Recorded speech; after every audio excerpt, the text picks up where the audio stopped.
ভাই সাহেব, এই পৃথিবীর সব ফাঁকিবাজি, মোহ, সব মোহ, স্ত্রী, পুত্র, পরিজন, মাল, ধন, কিচ্ছু না, কোনো দাম নাই।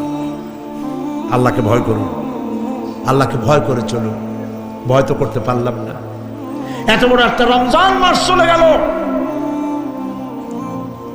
রোজা আসছিল তাকওয়া সৃষ্টি করার জন্য, সারা জীবন রোজা রাখলাম, মুত্তাকি হইতে পারলাম না। এটা ঠিক কিনা বলুন? সারা জীবন রোজা রাখলাম, মুত্তাকি হইতে পারি নাই।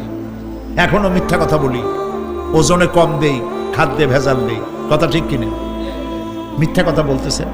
মিথ্যা কথা বলা কবিরা গুনাহ, মিথ্যা কথা বলা সমস্ত গুনার মা। কোথায় কোথায় মিথ্যা বলা হচ্ছে।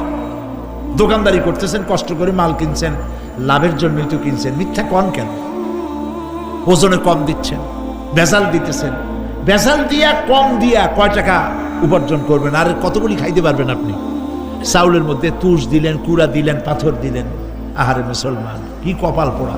ওজন দিতে গিয়া একটু খিস দিয়ে ধরে যেদিকে পাথরটা, আর মালটা যেদিকে সেদিক একটু নিচু করে দেয়।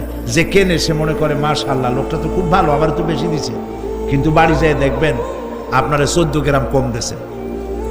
ও 14 গ্রাম তো জায়গায় না, এখন তো গ্রাম বলে। আগে তো আমরা ছটাক মটক বলছি, এখন গ্রাম বলে সুবিধার জন্য। এগুলি কি আমি বানায় বলতেছি না? কথা ঠিক। লাভটা কি? কি লাভ?